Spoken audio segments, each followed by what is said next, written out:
Yoeri, thanks for joining us today and coming on this episode of the Coachcast. Just before we get into some of the details about the kind of the topics, obviously, that we're going to cover today, why don't you just tell us, or for those that maybe don't know you, haven't heard of you, give us a bit of background about yourself. I know it's a unique kind of introduction to S&C and everything else. We've talked a bit off screen, and I found it fascinating, some of the things that we talked about, and so I know the viewers will definitely enjoy it. So yeah, why don't you just give us a bit of background about yourself and how you got into S&C and how you ended up where you are now. Yeah, thanks, Chris. So I'm an S&C within Ajax, so that's a soccer organization over here in Europe, in Amsterdam. My background is absolutely not in soccer, nor is it in S&C.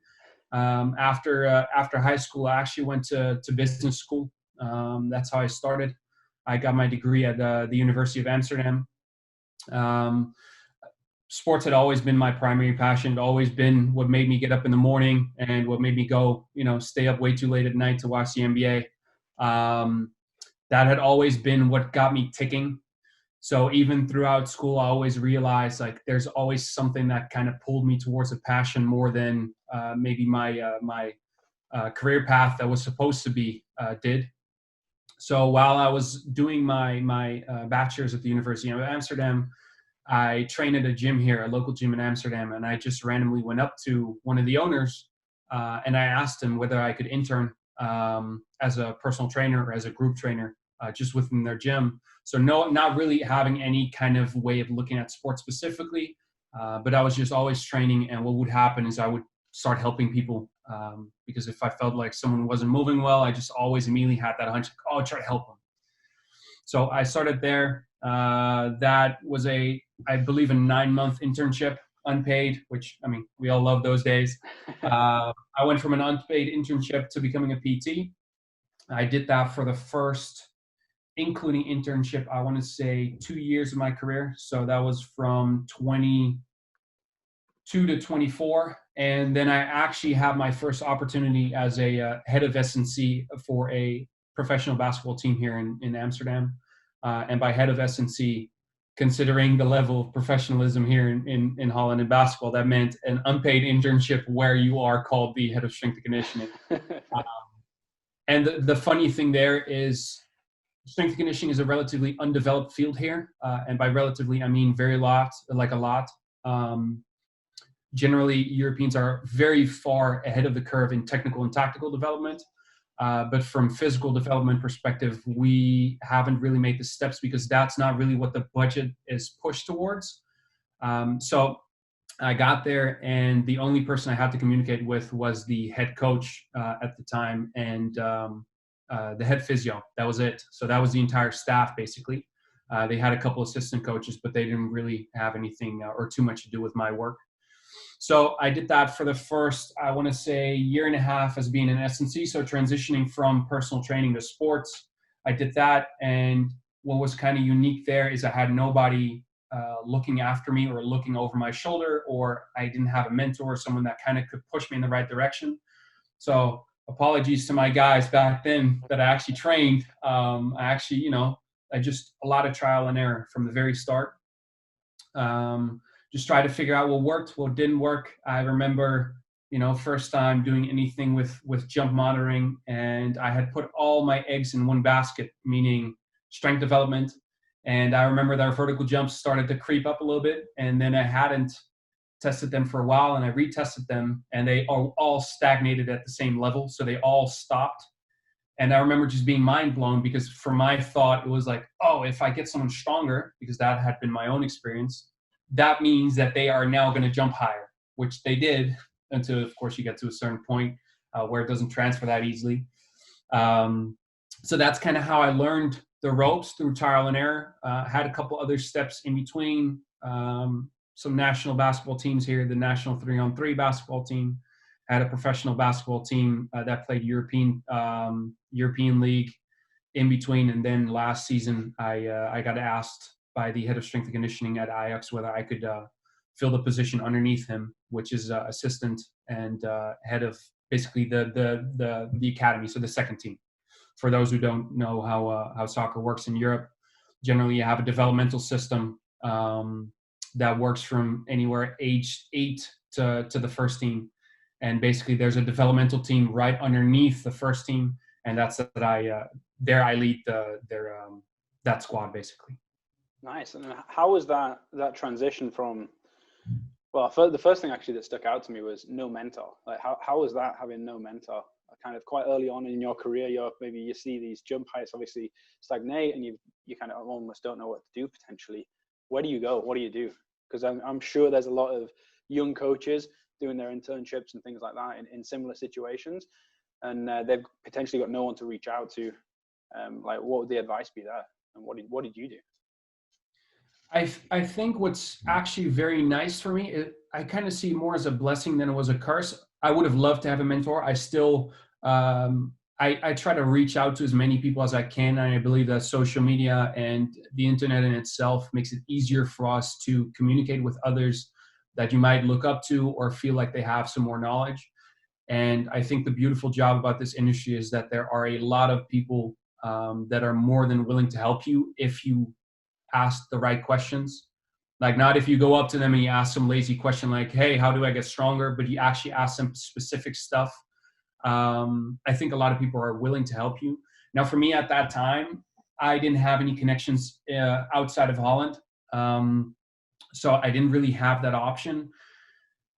Within personal training, I had mentors that kind of led the way for me, about how to look at movement, etc. But once I got to actually transferring to sports performance, all I did was, I remember you kind of get this point where you feel that something isn't working.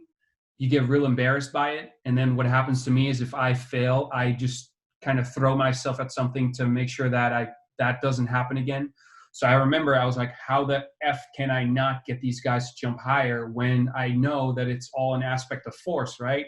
So then what happens next is you start looking more and more into what actually goes into force. I remember looking a bunch into dynamic strength index kind of stuff, just reading more and more and more about it. And then what I also remember, I didn't have a lot of money. So what I had was a MyJump app on my phone. And I would just ask a bunch of dudes and girls in the gym that I knew. For instance, we had a lot of high-level CrossFitters that are very, very strong relative to body weight. And I would just ask them, can I film your vertical jump? And I would ask a couple basketball players, a couple weaker guys, a couple stronger guys, just ask and try to see, where do people kind of stagnate? And I remember I saw that most guys and girls that were incredibly strong kind of stagnated at roughly 50-ish centimeters on the MyJump vertical jump, while those that did a lot more plyometrics actually had the capability to go a little bit higher. So that then told me, like, oh, so it's not just about the strength that might get you here, but if I want to get you here, I gotta, make another step. And that's kind of how it went for me throughout every single mistake I've made so far. And let's just say, Chris, it's a lot of them. You and me both. I love that though. That's great. Just essentially turning the people in your local gym or your local CrossFit gym, whatever it may be, into just like a research study. Not necessarily with the obviously goal to publish anything, but just from your own personal interest, you're just like, oh, okay, let's try and answer some questions. That obviously you've found some problems and you've went about it one way or another to find the answer, which is what a lot of people I think sometimes struggle to do these days in terms of critical thinking, which I know we've also talked about as well. Just moving on like slightly, I know obviously your background has been a little bit different, and we talked kind of off camera just saying about how you kind of educated yourself on the like scientific principles of strength training and one thing and another. And I know you said that you went straight into almost the deep end in terms of like the Russian literature. So do you want to just talk about that a little bit and how you found, I suppose, how you found about that literature, and then like what it was that kind of led to where you are today in terms of you definitely took a different route. You didn't do the sport and exercise science degree program. You educated yourself. So maybe you're getting away from some of the things or maybe the inaccuracies that you're to an extent told within the university degree program. You're not led down a different research driven path. You're looking at the stuff, the Russians have been putting out for years, which has been proven. Yeah. So to me, the big thing was, I had a phase where I mostly would just read articles, just try to get as many scientific articles in as I could and just try to get everything out of it. Now, you and me both, and I assume most people watching or listening to this understand that there is a severe limitation to almost all research that's out there, and that is that the target population that was used in the study and that we actually use in real life practice is very, very dissimilar. Generally, I work with people that are not in master's programs and do not have less than 2 years of strength training experience or any physical development. They are highly or generally leaning more towards the higher training age end of the spectrum. That means that they are different. And I remember first name I heard of was Yoeri Pegel. I mean, come on, the name was just too obvious. I had to read into him. And I remember I had a hard time reading his stuff. I had a hard time reading Bondarchuk's stuff, Isserin stuff. And I ran into Science and Practice of Strength Training by Zatsiorsky. And that to me kind of opened my eyes, because the difference there was that he kind of wrote it a little bit easier. It was easier to delve into, easier to understand. And the reason I started listening or looking at the Soviets a little bit more is because, one, I remember a trainer telling me there really hasn't been that much of a shift in physical preparation within the last 6 years. And the first thing I thought, it was like, that has to be bullshit. Like, that can't be right.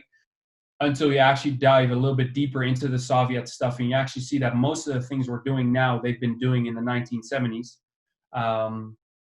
And I remember I started working at looking at some of Bondarchuk's stuff, and he had a lot of correlation coefficients from exercises and then levels of training age of athletes. So of course he mostly worked with Olympic sports, which is easier to kind of quantify whether someone is improving in their sport due to a certain training tool. But it still kind of gave me a rough idea. So let's say, he looked at power clean, he looked at bench press, he looked at vertical jumping, all these kind of different tools, and then if they would transfer to an exercise. And to me, that kind of study is a lot more valuable to working with athletes, because it kind of shows you, not necessarily within your population, but maybe gives you a general idea of, if you get an athlete to a certain point, they are more likely to respond to tool X, or they are more likely to respond to tool Y, or whatever tool you want to throw at them. So I remember just starting with the Soviet stuff, and they just blew my mind, because again, this is in the 1970s, and we're discussing all these little matters now, where I'm like, but they were already doing. Why are we even discussing? We're still discussing the effects of like post-activation potentiation and stuff like this, and they did that a long time ago. Which we just get into the research, or the scientists are just kind of really looking at that stuff now in the universities. Yeah, that's the thing that blows my mind. It's crazy. Yeah, and so I thought that was really, really crazy. And what I really, really loved about the Soviets was the fact that they tried to observe, analyze, and objectify their training processes as much as possible. And again, that's super hard to do in team sports. It's merely impossible, because there's so many variables that play into it. But the fact that the Soviets did this back then, it just got my interest in there, because I was like, like I said, with the vertical jumping, I want to be able to say that I actually got my athletes better instead of thinking that I got them better. So that's always been an interest of mine. And to see that they were so big on like getting their training data, making it objective, that just got my attention immediately. No, I like that. That's great. And how would you say that's helped shape your programming philosophy over the last few years? It shaped my programming philosophy mostly in the way that I want to get as much data that I can then use for next generation athletes, or the athletes that follow after. I want to get the data so that I can hopefully make their process smoother, and I don't have as many hiccups along the way.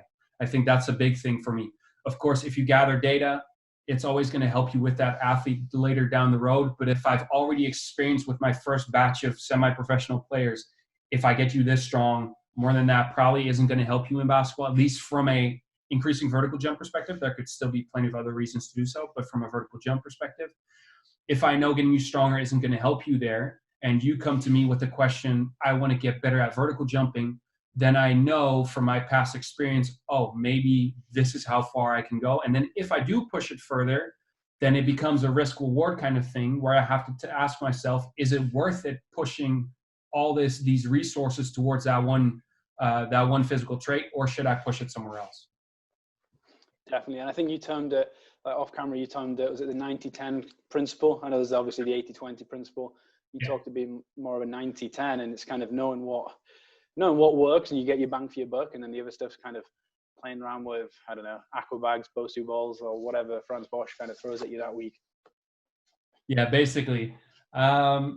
So what I hope I can tell myself and I can tell my athletes is that I think your program should all revolve around whatever has been time tested.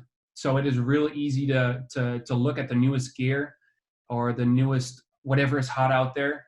For instance, right now that's isometrics, right? That's probably the biggest one out there.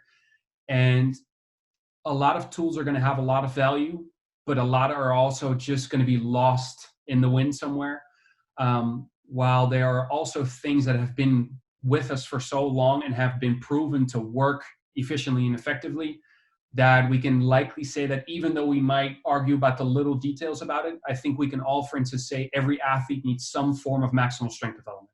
Mm-hmm. Every athlete needs some form of rate of force development work. So that kind of, those big bucket things where I'm like, this we need to focus on. I want that to be the 90% of my programming philosophy.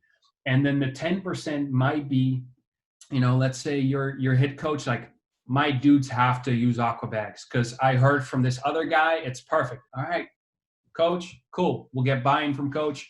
We'll work around the aqua bags. We'll try to make them as efficiently and effective as possible. Or if someone from the medical staff says, hey, I've read this research about isometrics for tendon health. You need this right now. Perfect. Research isn't that old on I think for tendon health. Of course, isometrics have been there forever. But hey, let's throw it in there. What's the downside going to be? Or maybe if a player, for instance, so I have a huge Olympic weightlifting background, but I hardly ever do it with players. But if a player comes from college to play overseas and they work with me here, a basketball player, and they've done 4 years of Olympic weightlifting experience or development, they've worked on it a lot and they've appreciated the tool, let's go. Let's go do some Olympic weightlifting. It doesn't really matter to me. So I think the 10% should be you working with your environment, working with the people to make sure that they have enough buy-in to actually do the 90%. And the 90% is probably what's going to be the most bang for your buck. Yeah, for sure. I think as well, like you mentioned it there, just buy-in. That's the big thing. It's whether it's buy-in from your athletes and almost giving them a little bit of, I don't know, the cherry on top of the cake, so to speak, or whatever they want. They want one or two like real sport specific exercises or something like that you can maybe throw at them that they see on the tennis court that looks very specific, for example. Or even like you said then with your coach, like he wants to see X, Y, and Z exercises, or he wants to use maybe whatever fitness test. It's like, oh, okay, well, if I'm getting 80-90% of my other stuff that I want in the program, and it's going to help build our relationship for the future, then yeah, sure, you can have this one thing where I can still get a good kind of fitness marker from the athletes or whatever it's going to be. I think that's pretty important as well. Almost, I'd say more important, building that relationship with the coach, because at the end of the day, it's their team. Yeah, it's their team, and they get to do at the end of the day what they want with them. And how did you adapt or you potentially use that? Because obviously I kind of jumped ahead of ourselves a little bit there in terms of when you arrived at Ajax, you didn't come in at the bottom of the tree. You came in kind of middle to kind of, am I right in saying kind of middle to 3/4 of the way up the tree, kind of working within the first team there as well. So how did you use buy-in and things like that as well, or even your exercise selection to help get into that situation and with those players and help develop, I suppose, bring your philosophy to the team?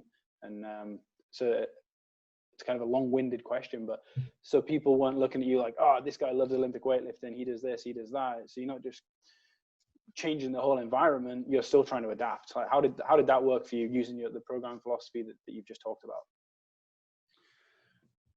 So working at Ajax was basically my first experience working in soccer. I had worked with 4 players leading up until that point.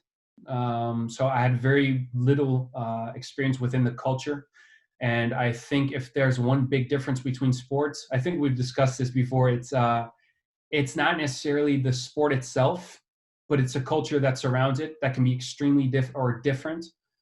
So me coming from a basketball and a fighting background to a soccer organization was kind of a shock to me at first. Just the way that the players carry themselves, how they're accustomed to training. It's very different, because I thought that basketball players disliked the weight room until I got into a soccer weight room, and I saw that it could be a lot worse. For me, the big thing there was I had to understand that these players don't appreciate the weight room because it's such a technical and a tactical sport. And they understand that the great money that they can already make when I see them at 16 years old and they first get into the first team, they're making all of this money without having certain physical traits. So it's going to be more difficult for you as a trainer to go up to a player that's already making 5 times the money that you do at 16 years old and telling him this is what you need.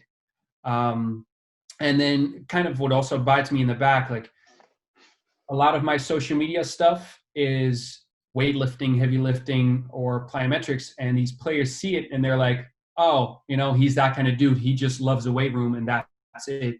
So it can be kind of hard. It was kind of hard for me in the beginning to kind of reach them. The biggest thing was getting them to trust me and understand that all I'm doing is I'm trying to get you better. I don't care. I don't give a crap about how you do in the weight room. Like if you get stronger on the field, if you get faster, if you jump higher, that's all I need. I don't care how good you are within the weight room. Of course, I'd want someone to walk in and be like, oh, these dudes are lifting well, and then I look good. But the end goal is always getting them better at soccer and getting them to understand that was the biggest thing.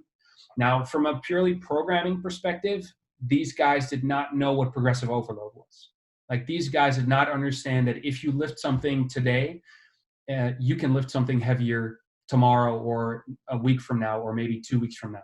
They didn't understand that. So they didn't understand that if you want to get better at something, you have to increase the load over time, increase the volume or another metric, whatever it is. So what they basically had is, let's say they had some back squats, they would always just stick to the same weight. They would never come in and actually kind of progress and try to see those improvements over time. Because especially for a sport like soccer, like if they have a little bit of soreness in their legs, they're not going to be happy because that's their money, right? Their feet are their money, and so how their leg moves is their money. So it can be really hard to get their buy-in if they don't understand. So what I actually did, for instance, here too, every 16 to 19-year-old dude loves bench press. Like 90% of them. Same with chin-ups, because, I even told them, like, oh, they were always doing pronated grip pull-ups. I said, now, if you supinate the elbow, you hit your biceps harder. Doesn't really matter for a soccer player, but they all loved it. They all chewed it up. So what I did is I made bench press and chin-up, which are relatively unnecessary exercise within soccer, I'd say. Of course, general strength development, but they're not, you could live without them easily. Mm-hmm. But what I did is because it got them engaged and it made them want to go to the gym. I used those tools next to plyometrics and lower body lifting, but the chin-ups and the bench press were the stuff where I made them log it and I made them competitive. Like, oh, today you're all going to wrap around 20 kilos and you're all going to do max reps. We're all going to write your names and the scores on the board. And the dude with the highest amount of reps after 3 sets, he gets a crown on his head. He gets to take a selfie with the board or something. And all it did is over, I believe, was I want to say a 6-week cycle. They all got so much stronger at bench pressing and chin-ups. So I kind of got it in their system that if I increase load or if I increase reps or whatever it is, I can lift heavier and I'm actually improving. And they saw the difference. They felt the difference. And then from there, you do the same thing, but now you do with pin squats, or you do with reverse lunges, or you do with barbell Romanian deadlifts, or something along the lines. For instance, we did the same with Nordics, whatever you want to say about Nordics, people. We did the same with Nordics and the Nord board. So for monitoring, what I did is after a while, I actually gave these guys the iPad that showed them their peak force outputs on the Nordic. And I just showed it to them and they could see how many Newtons they'd be able to produce. And I remember in about a month, I think also 4 to 6 weeks, the average team strength went up by roughly 20% on the Nordic girls, because all I did is would make them kind of competitive. and they'd start to enjoy it. So what I basically learned this year, I mean, it's a long ass answer. What I basically learned this year is something that's kind of confirming my preconceived notion that athletes are competitors. So you have to give them something that they're willing to compete in the first place, and then allow them to feel and see the results. And then I think it all goes from there. And now I just have a bunch of dudes that are sending me videos of their exercise at home, and they're doing everything. So I guess it's mostly done its job. Yeah, for sure. And like, it sounds like you've got that buy-in as well, which is one of the most important thing as a strength and conditioning coach, even as a rehab professional. You need that buy-in. The athlete needs, they need to want to be there. And if they don't want to be there, then you've kind of lost the battle before you started the session. Now, I know like another thing that we've actually talked about, which I think is really cool in terms of still on the lines of that buy-in. Now, you've done some pretty neat stuff with through your social media account and linking up with your athletes through the, I think it's like the Q&A section of it, or whatever you want to call it, on Instagram. Can you just talk us kind of through your thoughts on that? Because I know we talked about this the other week there, and I was like, that's a brilliant idea. So I Corona thing got me a lot of time now, a lot more time than I'm used to having. And I realized that most of my social media following are either athletes or coaches. 78% are men. I actually saw that today. 78% of my followers are men. So ladies, come on now. But the thing is, I love having athletes that they don't need me. Basically, all I want from an athlete is if I walk out of the weight room, or I walk away, I am sure that if you were to walk in, that you would walk in and you would see at least 80% of the guys doing everything right and being able to do their work. Like that's an ideal scenario for me. Like, you're never going to get everybody, but the more I can, the better. And I realize that you need education for that. Now, I know the amount of trainers that are out there that do not share honestly their training methods with athletes. And so if you're an athlete, because I remember me being one myself, there's just so much information and you have no idea to look at any of it. So you hear person A doing this, person B doing this, person C doing this, and you just don't know what's right and what's wrong. So what I love to do is try to have my players understand certain things. So for instance, with the young Ajax team, the developmental team, if they want individualized programs, that's fine, but they have to prove to me that they are willing to invest, not necessarily physically, but mentally, into understanding the process. If they do that, then I'll help them. So getting back to your point, what I noticed is I had done it for fun once. I put on one of those multiple choice questions, which gives you an immediate feedback whether you actually got the question right or wrong. And I saw that a bunch of my players had responded to it. Now, some of them got it correctly and others didn't. And then if you then slide in their DMs and say like, hey, buddy, you didn't think I saw this, but you messed that up, didn't you? And they're like, fuck, coach. Thought I had it right. Or like you'll hear like, no, but I got the last 10 right. Didn't you see those? And of course you did, but you're not going to say that.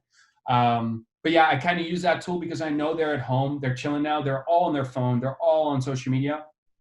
And if you make, again, anything competitive, they either see, boom, check mark, got it right, or the big cross and they got it wrong. And they're like, dang, didn't get it. And then they'll even send you a message like, yeah, coach, you didn't teach me right or anything.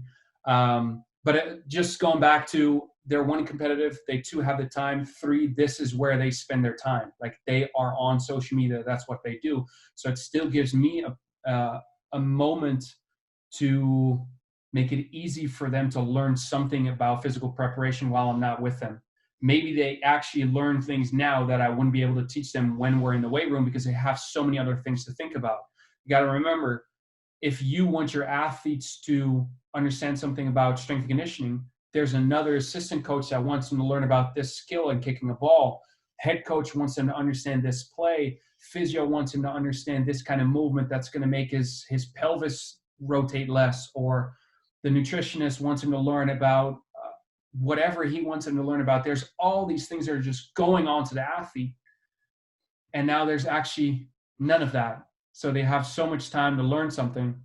And I just noticed I guess they enjoy it because a lot of them do it, and it's competitive, and I get to make fun of them, and that's always a plus. Yeah, I mean, but you found a very unique way to connect with the athlete there. I know obviously people have been posting on social media for a long time now, but I love that Q&A format, and that just opens up another dialogue with the athlete. And you can even, and I've seen some of your posts, you can get into some of the not necessarily scientific nitty gritty kind of information, but you can see, okay, what do you understand about training and things like that, and then that obviously transfers into the weight room. And does that inform any of your programming at all or anything like that with the athlete, if they understand certain things more than maybe a different type of athlete? I know you said they've obviously got to earn the right to move on, but does that pay anything? Do you kind of use any of that information to inform your, like, what actually happens in the weight room or on the field? Absolutely. It's actually good that you said this, because this was one of the bigger things for me. I think I said this last time, is the Q&As allow me to understand what players get and don't get. So we tend to use all kinds of different terms, like the most difficult terminology that we would all understand, but a player would never get. And you can just already see him like, oh, Yoeri, yeah, great, fantastic. Just walk away, not get anything. So by me now wording certain questions, so what I've done is I've gotten certain questions and I've asked similar questions, but in a different language, and then see whether they then understand it or they don't. And the big thing I can take away from there is that let's say next time I'm talking to a certain player, I understand that if I use this kind of terminology, he won't understand me. And if he doesn't understand me, then what's the point of me telling him anyway? So it's kind of allowed me to pinpoint a little bit better what kind of language I can use to reach the players, instead of just confuse them and leave them scrambling around. Yeah, I think that's brilliant. It's just dealing with, I suppose it's a modern approach to the 21st century athlete. It's how you're going to connect and communicate with them, instead of just using whatever kind of generic terms that you might need to, or that we maybe communicate with. Like, athletes don't care. They don't care about any sort of scientific term. It's kind of, what can you break it down so they can understand it into? And I think that's brilliant. And I think just moving on, obviously there's S&C and football or soccer essentially can get a bad rap. Some of it, I think, potentially justified, some of it not. What do you see within, like, the issues within like soccer or football, S&C, from the outside looking in? And then secondly, now that you're in the system, is it as bad as you first thought? And what changes have you maybe tried to make there? I think if from the outside don't looking, throw yourself under the bus. yeah, I know. From the outside looking in, I thought it was going to be pretty horrible. To be honest, sorry, people. No, I thought it was going to be pretty horrible. I must also say that was primarily because my vision was so skewed towards physical preparation. You know, I was still looking at it more like physical preparation is this important, and then technical, tactical here, you know, and then maybe we have mental development like this. And what being in the system itself, being in soccer, has done for me is it has shown me the importance of the other buckets or aspects relative to physical preparation.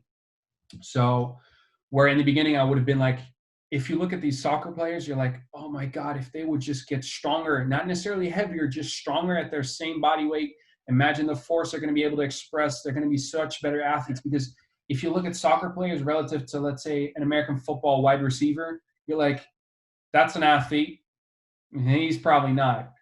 But then when you get into soccer and you start to understand the beauty of the technical and tactical aspects, you'll understand that there is a reason why so much time and energy has been spent on developing that relative to physical traits. Now, do I believe that we can still make huge steps by making physical preparation not necessarily more of a priority, but making sure that whatever we do as efficiently as possible? I think we can make huge steps there, because if you look at what most clubs and teams are doing, you can likely make an argument that they are not working as efficiently as possible as they could be. I think most of us would agree on that. So I think that would still be something where we can make a huge change. But as I've gone in the system into soccer, I have realized that, for certain sports, the physical preparation aspect is going to be less important. I think a big factor there for me too. I remember talking to Kier Wenham Flat about this, and we discussed. He mostly discussed. I just listened about how athletes need a certain baseline of physical competency in all kinds of areas. So maximal strength, all these different tools. You want a baseline. And once you've achieved that baseline, getting them better at it likely isn't going to make them that much better at their sport.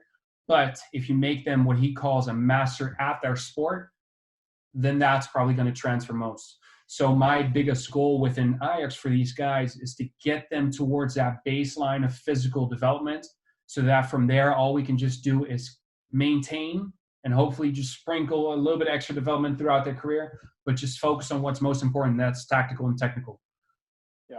Yeah, for sure. And I think just making them robust and being able to essentially be on the field the whole time is more important for that technical development. Like they can't get better technically or tactically if they're in the weight room or if they're injured.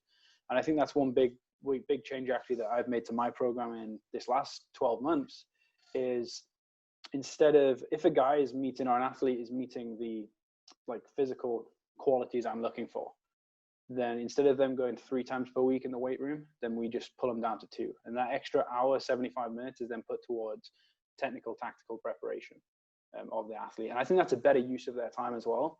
And then when I first introduced this to the coaches, they think, oh, wow, like, this is brilliant. He cares about the tactical side. And it's really like, what are you going to get more out of this guy having an extra 5-10 pounds on his back score, or maybe reaching an extra level in the yo-yo test, or whatever it's going to be, like we're going to hit the speed qualities, those qualities that really make a difference on the field anyway. He's going to be doing those. There's extra little things. He probably needs to have a better, like in my case, needs to have a better backhand or forehand or whatever it's going to be. And I think that's really important as a coach. If you can understand that and have that relationship with a coach to break it down, then you're definitely heading in the right direction. Do you think Ajax, obviously, like Ajax last year had a phenomenal run. I think it was the semi-finals of the Champions League. And they've got some unbelievable players coming through that youth system. And it's been, for a long time, it has been one of the better youth academies in Europe. What's going on over there? Is it something in the water, or like what's so different? I mean, like you said, it's so, for people that don't know, it's one of the best academies in Europe. Generally, what happens for us is we find talent, we exploit talent, we develop talent, and then after we sell talent. So basically, they get into the first team, they might spend there a couple of years, and then they're gone to the bigger teams, Premier League teams like Barcelona, Real Madrid, all these teams, and buy them from us. That, of course, allows you to invest that money into the organization and into the academy again. I think it's been an extremely successful business model for Ajax over the past years, or decades, maybe even. Where it comes from, can't say. I seeing from the youth development, how that's worked, it's a pretty awesome thing to see. It's also pretty damn awesome to see these kids that are 15, 16. You're like, well, geez, you're going to be playing for FC Barcelona once in your, like, sometime in your life. That's always real cool. But yeah, like I said, the technical development here is just so good, and that's where they make their money. Yeah, for sure. I mean, I remember watching the team play last year, and I think it was the youngest team as well, like in the competition. It was crazy. Yeah. And like the quality on that team is unbelievable. I know they sold, like you say, it's a very good business model. They ended up selling on some of those players to one or two like bigger European powerhouse clubs. But then, yeah, they recycle everything, and then the new guys come back through. And I think, actually, just going back to our previous topic, just briefly, I know there was an interview, I think it was on Sky Sports over the last few days, and Gary Neville was talking to Henry, and he was saying, "Oh, like what did your physical development look like?" I don't know if you've seen this. I know Rob Pacey posted about it on Twitter, and I was just reading through all the comments and things like that, and it was very interesting. And it's what you were talking about earlier in terms of, like, Neville's like, "Oh, you're so strong, you're like, it couldn't get close to you," essentially. like you must have done loads of weights and leg weights, as he called it, as well. And Henri's like, no, I didn't do anything. I didn't go near the gym. And I think that's just an example of the guy was a freak of an athlete, no doubt. But at the end of the day, I think his words, not mine, he values working on his left foot, putting that cross in over maybe hitting some squats in the weight room, because that's, at the end of the day, if you come down to the final minutes of the game, he's got to put that cross in. Like, that's going to be more important than an extra 5 pounds or whatever on his squat. Yeah. I mean, on one hand, I'm like, yeah, Henri, I understand. Like, I agree with him. Mm-hmm. He's probably right. Like, I mean, he had such an amazing career. What can I say about him? Just, he did what he did. On the other hand, it kind of sucks for the younger players, because they then think like, oh, if he didn't need to do it, I don't need to do it either. I'm like, are you Thierry Henry? No, we're going to get you in the weight room. Again, he might just be an exemption. He might be that talented, that gifted to be able to, not have to do certain things. But what I do agree with largely is the fact that he said, I would rather work on my left leg than get in the weight room. Because again, where are you going to make the difference is with that tactical and technical development. Now, of course, again, some kid is going to look at this and I am going to be like, please don't listen, please don't listen, please don't listen, because the industry is already so far pushed. So let me put it this way. The players shouldn't hear this. Strength coaches should. Strength coaches need to hear this from a player. Why? Because we're all like, oh, physical development is everything. And these players are already geared towards technical and tactical, because let's be honest, if you're a soccer player, you enjoy doing soccer. You don't enjoy the weight room. You like soccer. So they need to actually be pushed a little bit more towards the weight room. So I hope there's actually in this new Last Dance documentary, there's going to be Michael Jordan doing a little bit of weight room work. So I can send that to my players as a response to them sending Henri to me. Yeah, for sure. There you go. I mean, the thing is with Henri as well, he's admitted when he's been coaching and things like that as well, that if he's working around, even when he was at Arsenal with the youth kids in the academy, he's saying, no, you need to do the weight room. Like, the weight room is an important part of your development and things like that as well. So it's definitely not just, oh, I didn't do weights, I don't like weights, you don't need to do weights. I think that's just worked for him. He's a physical specimen, just naturally like gifted, which a lot of athletes are. Essentially, to be at the top of the game, you've got to be gifted. You've got to have those physical qualities, and more often than not, you're going to have them just genetically. So it's definitely something to think about. But like you say, it's like S&C coaches need to kind of listen to that, and hopefully athletes don't listen to it too much potentially. I don't want to take too much of your time here. Just to kind of close us out, the final few questions.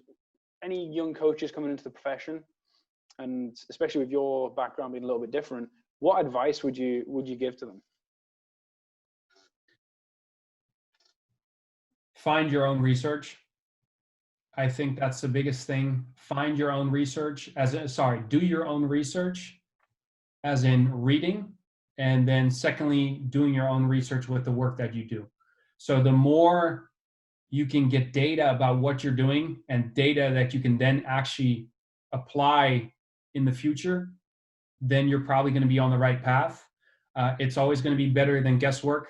So I think that's huge for me. I think if I would have done that even more, I think I would have made steps even sooner. I'm still always in the process of trying to get as much data as I can on players or on certain populations, et cetera, et cetera. I think that's huge. So get your own data, do your own research in the field. So get skin in the game, and then also be able to publish your own personal papers on your MacBook.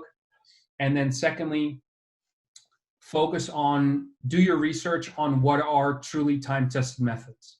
So understand that anything that you use, any tool that you are ever planning to use, it's just that is a tool. As long as the exercise is not the movement within sport, it is the means to an end, and it is not the end. I think where a lot of people go wrong is they say we need back squats, or we need power cleans, or we need medicine ball throws. We don't. We don't need any of them. They are only tools to get better at certain aspects of a sport. So as long as you are not training specifically the sport, you don't need to do it. You got to find the way, the tool, the exercise, the method, whatever it is that suits best to your population and your situation at that time. So whatever that is, it doesn't matter, but you just have to make sure that those match. I think if you do that, at a young age, if you start to understand that you don't have an emotional connection to something, you do your own research, probably going to be pretty good down the line. Yeah, I love that as well. I think it's too many coaches get to the point where, oh, we're a back squat program. And that's what we do. That's like, you need to be able to squat if you're going to be a good athlete. And like you say, there, it's the perfect example. It's just a tool in the toolbox, and you've got to decide what tool you want to use and how you go about it. And then, like you talked about earlier, does it have a strong correlation to performance? That's the really important thing at the end of the day. Next question would just, what books are you potentially reading at the moment, or would you suggest for any listeners out there? What am I reading at the moment? That's actually a good question. Oh yeah, I actually got this from Max Marzo. So again, business background, so I suck at physics, and I mean math is okay because I had to get a pretty good math course in college, but physics just sucks. So what he told me is get you like one of those physics for dummies books, which Max, shout out to you, this shit is absolutely unbelievable because it makes it understandable to me. And if I can get it, if I can understand this, anybody probably can. So that's actually what I'm reading right now. I'm also getting into some of Mladen's work. I'm kind of diving through that a little bit, but it's really not been a big emphasis for me lately. I kind of go through reading phases, and then I'll go through phases where I listen more to podcasts and stuff. Now, I get this question a lot about which books, and I think two have been, let me put it this way, the most influential to me. So one is going to be, actually it's three. One is going to be Science and Practice of Strength Training. So I actually mentioned this one earlier because it got me in, it's super, it goes into basically everything, but in a pretty decently understandable way of writing, where most of the other Soviets kind of have a harder time explaining what they're actually, like for me to understand what they're actually saying. So I love this one purely from hey, I'm becoming a strength conditioning coach. What's like the basics I should be able to read? If you read this and you're able to apply this, you're probably going to be all right. Then this is way harder to read. So this is Soviet Sport Methods by Bondarchuk. It's translated by Jake Jansen, Matt Thome, and Brian Mann. And this really goes into a lot of his again, how he gets his correlation coefficients between exercises and the sporting movement itself. Although relatively unusable for me in a team sport setting, I still love to see where, certain tools get certain athletes. So I love that. And then this has been my favorite book. So Governing Dynamics of Coaching by James Smith. Also got this from Kier.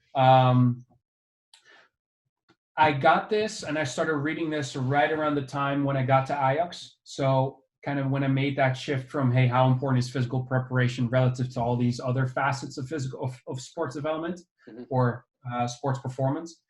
And what James really goes into is how big it truly is and how it all needs to work together to actually get anything done. So this one really opened my eyes, especially when I got into such a huge organization where I thought I kind of knew a bunch and then I realized I didn't. So that was perfect. Maybe it was also timing, but it was just perfect for me. So yeah, those three books, and then just a Physics for Dummies book now. That Physics for Dummies, that's brilliant. And that the Governing Dynamics as well, that's a brilliant book. I've read that myself, and that's a must read for anyone, especially that's in that team sports environment, just to really understand the dynamics of what is actually going on and how to adapt to that. And that's a huge one. Just finally, where can people find you if they want to reach out to you, ask for advice or whatever that is? Where can they get you? So I'm way too active on social media. I think we can agree on that. So it's at Yoeri and then Pegel, which is Pegel. So Yoeri is Yoeripegel is going to be my Instagram handle. I try to respond to questions as much as I can. I think I do a decent job at getting back to people, and I'm always constantly on there. Right now, at least, let's hope it doesn't last too long. But yeah, that's where people can reach me. Fair enough. So just reach out to you on Instagram, and then you're good to go. All right, exactly. Yoeri, we'll call it there for today. But we definitely need to do a part 2, get you back on, and I really appreciate your time. So thank you very much. Thank you, Chris. Appreciate it. Thanks.